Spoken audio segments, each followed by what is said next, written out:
Temitope, Babalola. First, the major items. People told to ensure protection of public infrastructure. A medical expert is advocating adequate intake of fluid amid current heat wave. Government has been urged to prioritize social protection initiatives.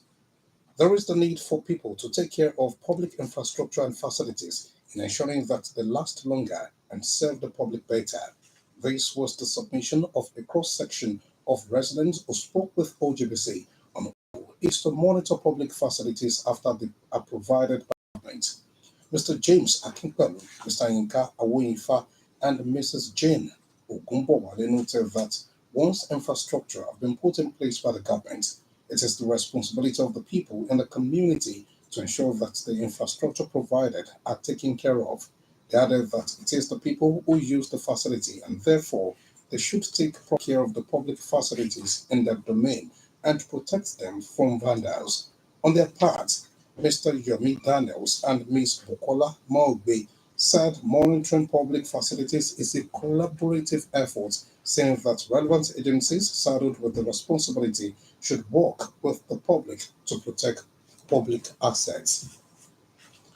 With the current heat wave across the country, a call has gone to Nigerians to make their health a priority and stay hydrated at all times. The Deputy Chief Nursing Officer at the Federal Medical Center, Abeokuta, Mrs. Mojisinuola Bankole, made the call in an interview with OGBC. Mrs. Bankole emphasized the need for Nigerians to take adequate fluids, stay in shaded areas, wear light, breathable clothes to reduce exposure to sun and high temperature, while advising them to avoid strenuous physical activity during peak heat hours. The medical experts admonished pregnant women and people with medical conditions such as hypertension and diabetes to avoid heat, which could trigger their ailments. She, however, charged government at all levels to create awareness about the season. In the meantime, the NNPC Foundation on Wednesday launched its 1,000 free cataract screening and extraction surgeries in the southwest geopolitical zone, with more than 100 people benefiting in Abeokuta. The managing director of the NNPC Foundation, Mrs. Emanuela Arukwe, in a speech, explained that the program is aimed at providing surgeries and public education to the people. Represented by the Deputy Manager, Special Project NNPC Foundation, Mrs. Teniola Abu, Mrs. Arukwe noted that the program embodies the Foundation's commitment to building a society where no one is left behind. She added that it is also aligning with the Sustainable Development Goals SDG 3, which is good health and well-being, and SDG 10, which is qualities by addressing healthcare dispensaries in underserved communities. In a speech, the Chief Medical Director of the Federal Medical Center, Abeokuta, Professor Adewale Musa Olomu, commended the Foundation for the good gesture towards the people in the region, calling on the NNPC Foundation to support the hospital in completing its ongoing cancer center project and help people in need of open heart surgeries. In his address, the Olowu of Owu, Obasaka Matemilola, commended the NNPC Foundation for picking the Federal Medical Center Belkuta for the program in the Southwest region. Some of the beneficiaries of the free cataract extraction, Mr. Ajay Samuel, a 52-year-old artisan, Mr. Christopher Omeye, Mr. Oluwaseun Ali Otunuga, who brought a 5-year-old daughter, Iremide Kasali, commended the NNPC Foundation for the good gesture. The program was flagged off on Wednesday at the Federal Medical Center with more than 650 people screened and 160 cataract surgeries successfully conducted by a team led by the consultant ophthalmologist and head of ophthalmology unit at FMC, Dr. Peter Abikoye. Activities marking the 2025 Armed Forces Remembrance Day in the state will commence on Friday with a special Jumat at the Central Mosque of Belkta at noon. A statement by the Secretary to the State Government, Mr. Talabi, indicates that a commemorative church service is scheduled for Sunday at the Cathedral of St. Peter, K. Belkta at 10 a.m. The statement adds that the grand finale will hold on Wednesday with special parade by members of the armed forces and laying of wreath in memory of the fallen heroes at the arcade ground Okemoson at 10 a.m. Invited guests are expected to 2 minutes before the commencement of each program. The 13th anniversary Thanksgiving service and appearance of the Ark of Mercy of Our Saviour's Temple of God will hold on Saturday, 11th January 2025 at 10 a.m. Venue is the Temple Auditorium adjacent to the Nigeria Police Station, Kimta Idiaba, Belkuta.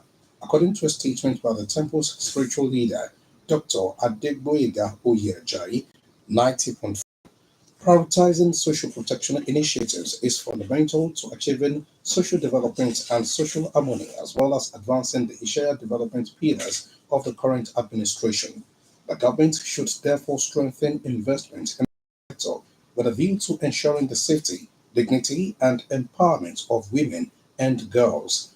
The Women Advocates Research and Documentation Center made the call at a news conference in Abeokuta addressed by the Executive Director of the Lead Technical Working Group, Women for Peace and Gender Equality Initiative, WOPEGI, in the state, Dr. Mojisola Akinsoya, who noted that adequate funding of gender-based violence, GBV prevention and response is essential to expand empowerment initiatives, provide survivor support, and ensure access to justice and healthcare services.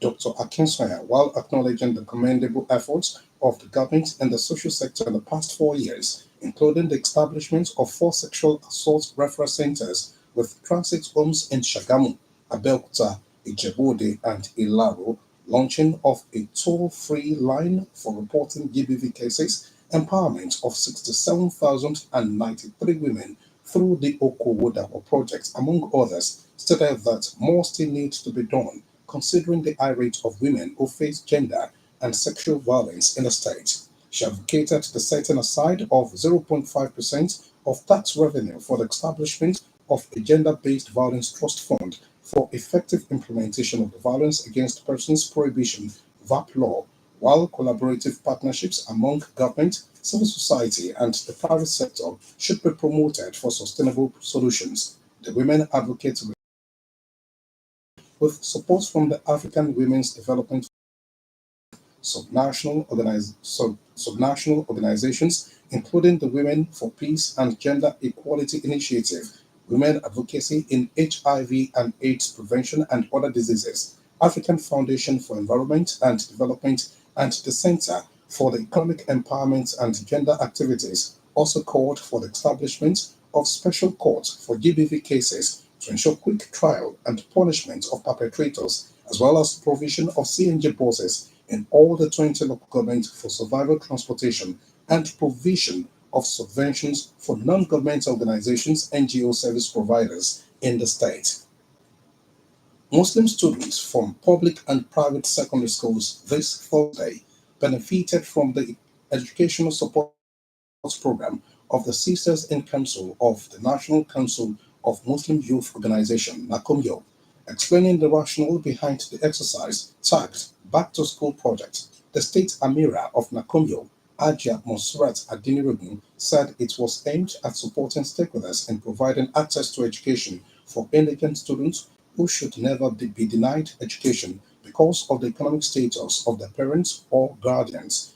The Nakumyo Amira noted that the education support materials, which include school bags, sandals, socks, exercise books, and stationaries, would aid learning and encourage indigent learners to have equal education opportunities. In an address, the state deputy governor, Engineer Noimo Talakoyedele, who was represented by Mrs. Kafayat Soli Oyileye, lauded the Nakumyo Sisters in Council for the educational support as the government cannot do it alone, urging the students to ensure judicious use of the education materials as well as be studious and focus on their aspirations. Speaking on the theme, Integrating Career Aspiration with Spiritual Value, the head of the Department of Agricultural Administration, Dr. Adefunke Ayinde, explained that their aspirations should align with the tenets of Islam and Allah's commands, contributing the Iyalode of Ifo, Alaja Nasirate Alabi, who chaired the occasion, said more of such educational support would encourage learning, advising the students to be good ambassadors of Islam wherever they find themselves.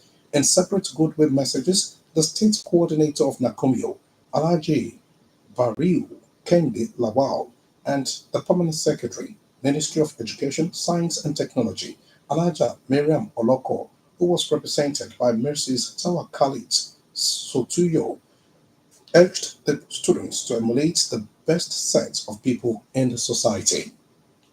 The State Muslim Pilgrims Welfare Board has commenced sales of forms and other necessary documentation for intending pilgrims for the year 2025 Holy Pilgrimage to Mecca and Medina.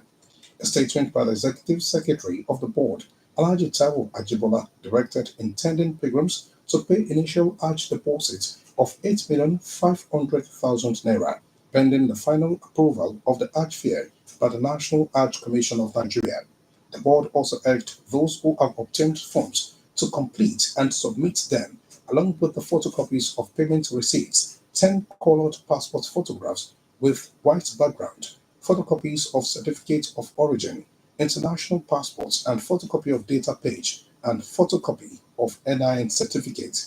It advised them to complete their payments and submit their forms as visa ends on Friday, 28th of February 2025.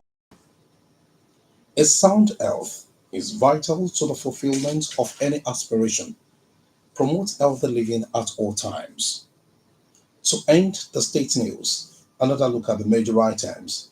A cross section of residents who spoke with OGBC on who should monitor public facilities after they are provided by the government urged members of the public to always take care of such facilities to prolong their lifespan.